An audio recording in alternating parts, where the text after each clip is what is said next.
Hello बच्चों, आज हम लोग चैप्टर 6 का एक्सरसाइज 6.3 का क्वेश्चन नंबर 16 लगाएंगे।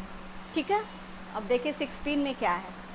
कहा है show that the tangent to the curve y is equal to 7x³ plus 11 at the point where x is equal to 0 and x is equal to -2 are parallel. कहने का मतलब ये है कि हमें इस कर्व का जो टेंजेंट है वो इन दोनों पॉइंट्स पे पैरेलल होगा, हमें यही दिखाना है। कहने का मतलब इसके ये है कि अगर ये कर्व है कोई और इसके किसी दो पॉइंट पे अगर हमको निकालना हो टेंजेंट, इस तरीके से इसको बना दिया जाए, इसके किसी दो पॉइंट पे निकालना हो तो एक ये और दूसरा ये, इन दो पॉइंट्स पे ये दोनों इसके टेंजेंट्स पैरेलल होंगे, ये हमें बताना है।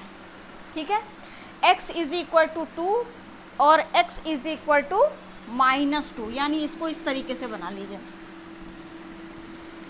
x इज इक्वल टू 2 और x इज इक्वल टू -2 पे y चाहे जो भी आए, ठीक है, x इज इक्वल टू 2 और x इज इक्वल टू -2 पे इसका जो वो होगा,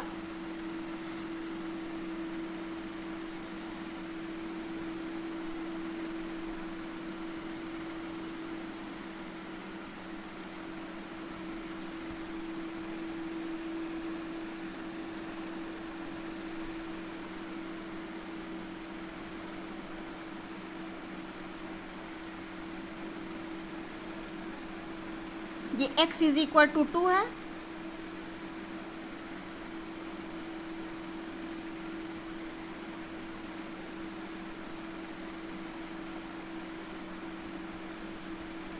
यहाँ पे, ठीक है। x इज इक्वल टू 2 और x इज इक्वल टू -2 पे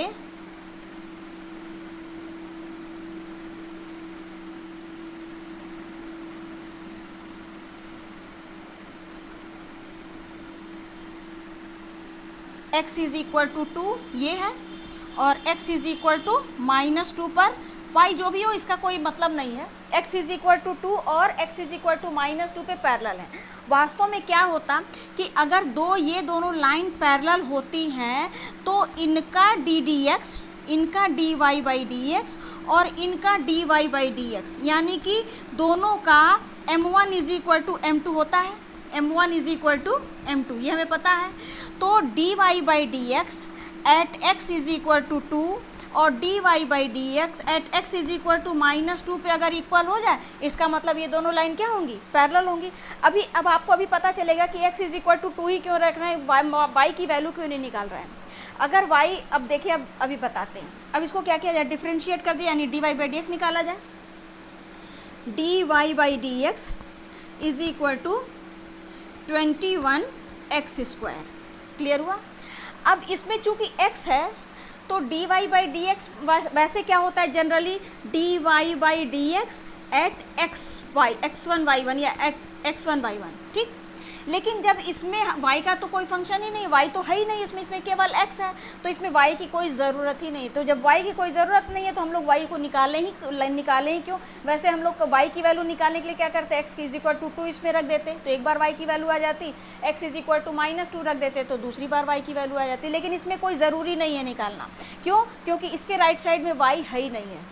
अगर आप चाहें तो निकाल भी लें, उससे कोई गलत भी नहीं होगा, लेकिन यहाँ पे कोई कंपलसरी नहीं है। तो हम क्या करते हैं कि dy/dx निकालते हैं किस पे, at x is equal to 2 पे पहले, क्योंकि सिर्फ x ही है यहाँ पे।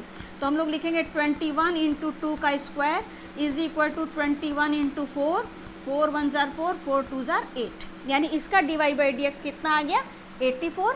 और हम लोग dy/dx at x is equal to -2, ठीक है।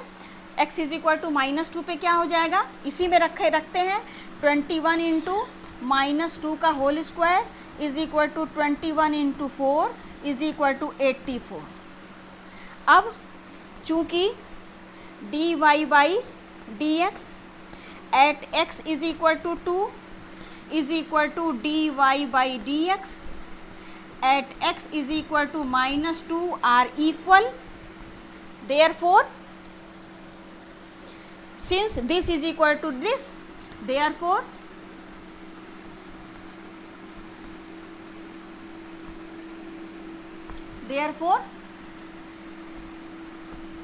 both tangents are parallel.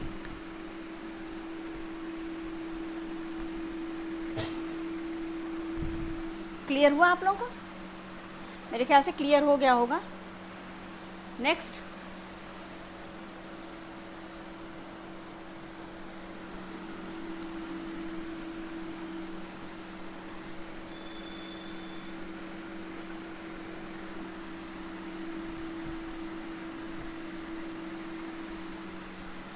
अब नेक्स्ट देखिए क्वेश्चन नंबर 17 में कहा है find the points on the curve y is equal to x cube.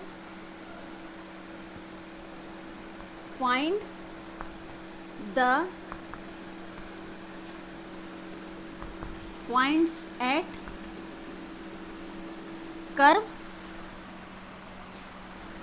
y is equal to x cube at which the slope of the tangent is equal to the y coordinate of the point. यानी slope of the tangent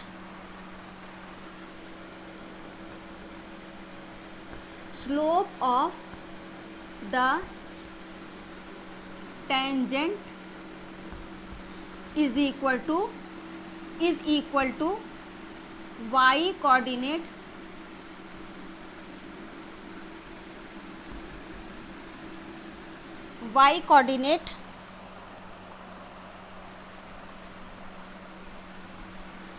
of the point. अब ध्यान से सुनिए क्या है. Find the point at curve this. इस curve पे आपको एक पॉइंट निकालना है. जिसका स्लोप ऑफ टेंजेंट यानी dy बाई dx उस पॉइंट के y कोऑर्डिनेट के इक्वल हो. तो इस पॉइंट को मान लिया जाए क्या, x1 और y1. मान लीजिए कि x1 y1 पर ये टेंजेंट है. तो अगर x1 y1 पे टेंजेंट है तो हम लोग सबसे पहले किया जाए, कल हम लास्ट वीडियो में हम आप लोग को बताए थे कि पहले इस कर्व को इससे सेटिस्फाई करा देते हैं. तो हम लोग लिखेंगे y1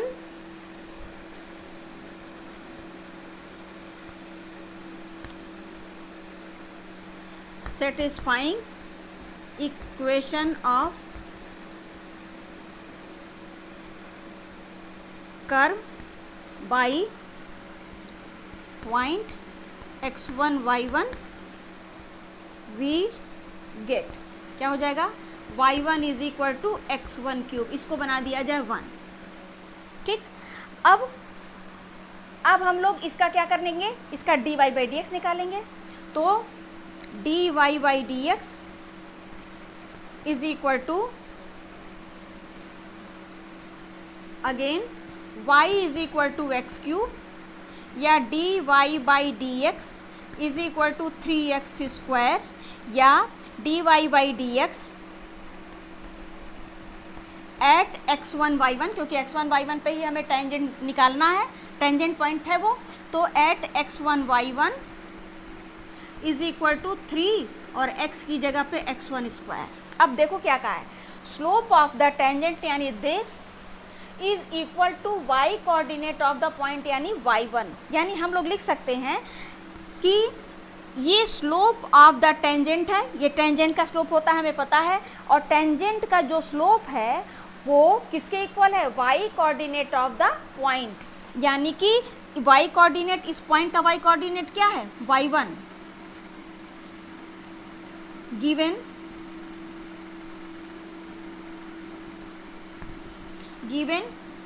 dy by dx at x1 y1 is equal to y1.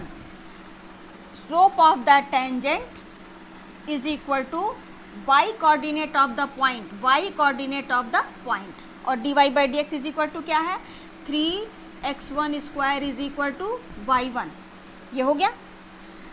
अब put value of y1 from 1 we gate.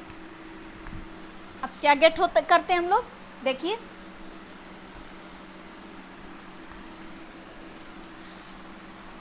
y1 की जगह पे हम लोग क्या रख देंगे, y1 is equal to x1 cube, यानी 3x1 square is equal to x1 cube, या x1 cube minus 3x1 square is equal to 0, या x1 स्क्वायर कॉमन हो जाएगा तो x1 minus 3 is equal to 0, या हम लोग इससे लिख सकते हैं कि x1 इज इक्वल टू 0 और x1 is equal to 3, x1 is equal to 0 और x1 minus 3 is equal to 0, यानी x1 इज इक्वल टू 3, यानी 2 पॉइंट्स मिल गए हमें।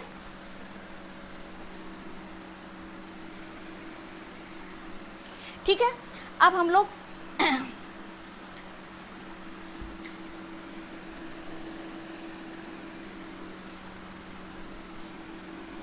x1 इज इक्वल टू 0 और x1 इज इक्वल टू 3। अब हम लोग को क्या निकालना है, पॉइंट निकालना है। अब x1 इज इक्वल टू, अब x1 की वैल्यू, दोनों वैल्यू इस इक्वेशन में रख दिया जाए। नाउ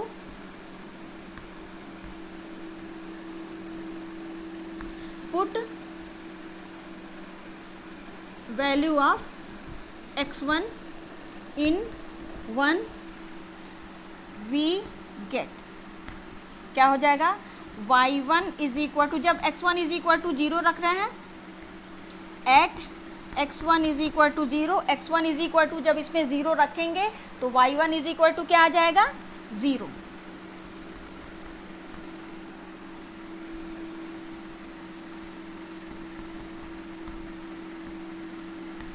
और eight x1 is equal to क्या है, 3, तो y1 इज इक्वल टू क्या हो जाएगा, y1 is equal to x1 cube is equal to 3 का क्यूब, तो y1 इज इक्वल टू हो जाएगा 27।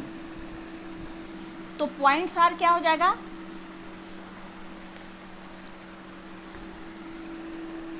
देयर, अब देखो इससे ये आ गया और इससे ये आ गया, तो हम लोग लिख सकते हैं देयरफॉर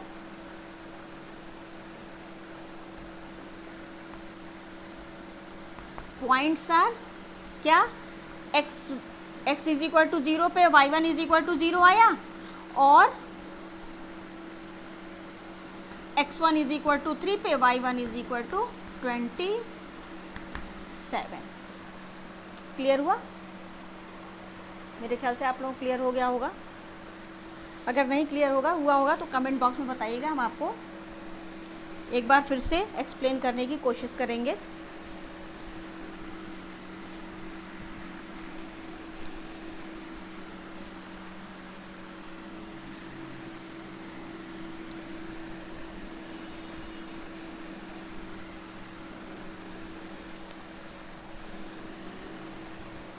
अब क्वेश्चन नंबर है, देखिए 18, क्वेश्चन नंबर 18 है, for the curve y is equal to 4x cube minus 2x पे power 5,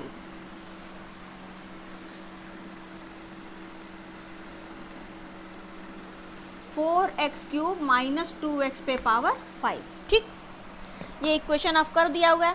find all the points eight which the tangent passes through the origin. अब इस पर find the curve this, for the curve this find the all points that at which the tangent passes through the origin. अब इस पे कहा है कोई curve है, कोई कर्व है, और कहा है कि इस पे उन सभी पॉइंट्स को बताइए जिसके टेंजेंट ओरिजिन से हो करके जाते हैं।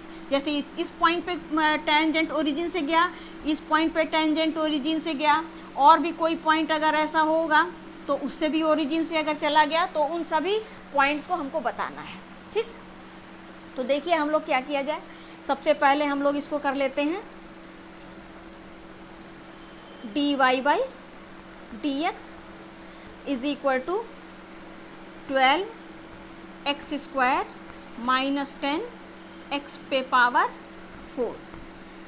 ठीक है। अच्छा,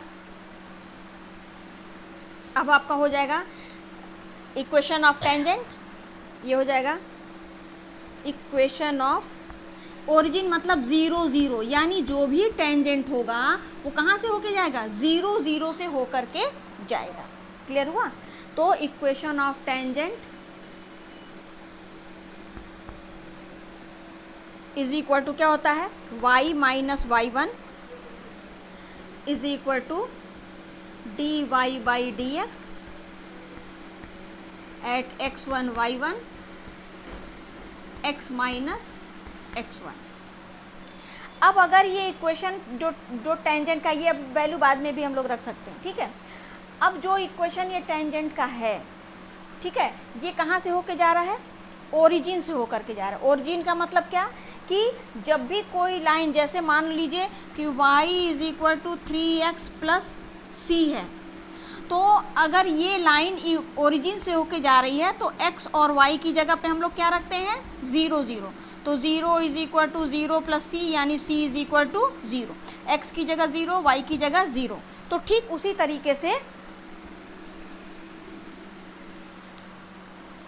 कोई टेंजेंट पॉइंट यहाँ हम लोग ले लिया जाए, x1 y1 हम लोग भी ले लेते हैं। ठीक है, या x ही रहने, x1 y1 ले लेते हैं। ठीक है, तो ये अगर x1 y1 पे हो जाएगा तो ये आपका हो जाएगा x1 स्क्वायर और ये पावर 4। ठीक है।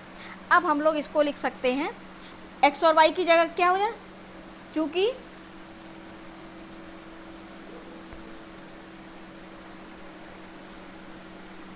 Tangents are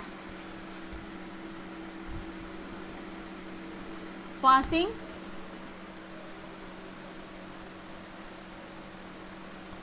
through origin, therefore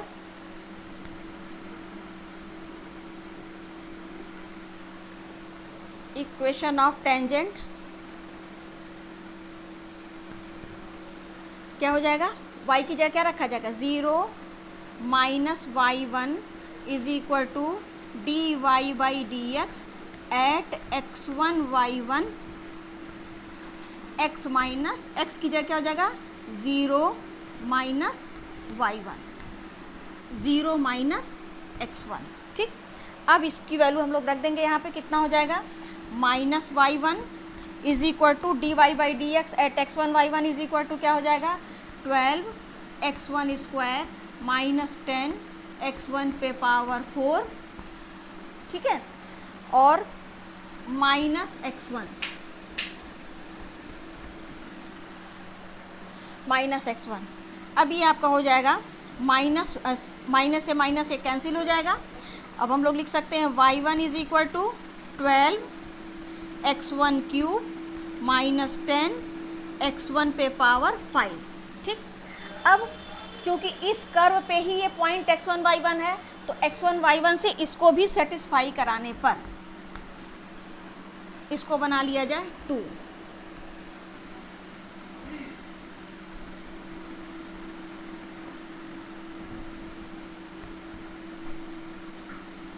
satisfying 1 by x1 y1 satisfy करा दिए तो क्या हो जाएगा, y1 is equal to 4x1 cube minus 2x1 पे पावर 5,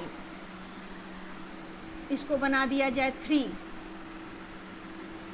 फ्रॉम 2 एंड 3। 2 एंड 3 में हम लोग को दिख रहा है कि लेफ्ट साइड बराबर है, तो जब लेफ्ट बराबर है तो राइट भी क्या हो जाएगा, बराबर हो जाएगा। तो राइट भी बराबर हो जाएगा, तो अब हम लोग इसको यहाँ से मिटा देते हैं और आगे देखते हैं।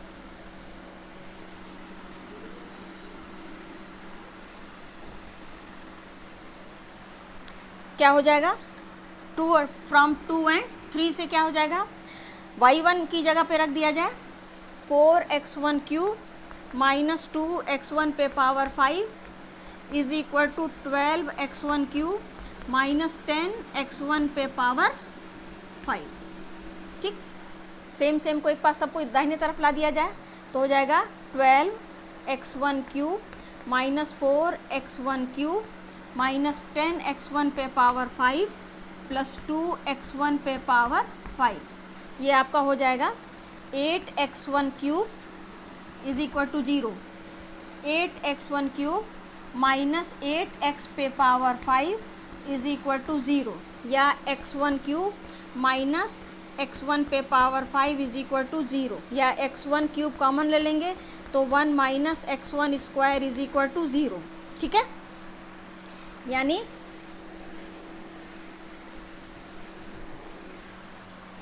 x1 इज इक्वल टू क्या हो जाएगा 0 और x1 square is equal to 1, या x1 इज इक्वल टू ±1, यानी x1 की 3 वैल्यू आ गई 0, 1 और -2।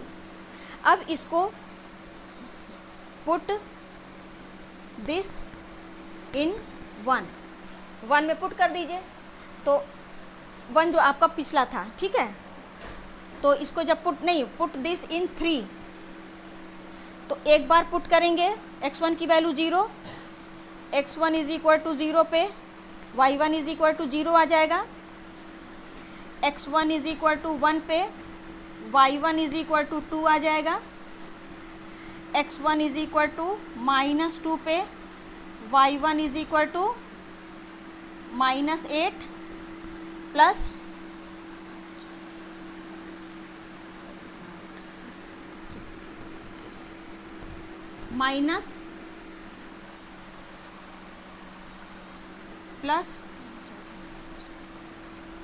+64।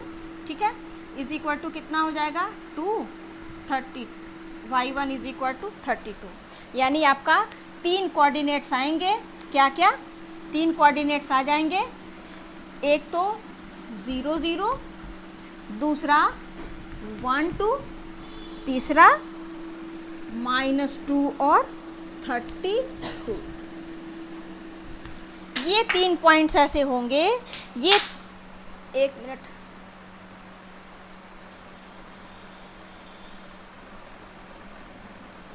ओ यहाँ ये गलत हो गया। x इज इक्वल टू -1 पे y1 इज इक्वल टू -4 और +2, -4 + 2 यानी -2, यानी आपका हो जाएगा -1 पे -2। ये हो गया आपका सॉल्यूशन। ये आपके 3 पॉइंट्स ऐसे हो गए जिन पर कि जिनके टेंजेंट जो है ओरिजिन से हो करके जाते हैं। मेरे ख्याल से आप लोगों को ये समझ में आ गया होगा। अगर मेरा ये वीडियो आप लोगों को पसंद आया हो तो प्लीज़ लाइक सब्सक्राइब करने के साथ साथ बेल आइकन जरूर दबाइएगा, ताकि हमारे नए वीडियोज़ आप लोग तक आज जल्दी से पहुंच सकें। Thank you.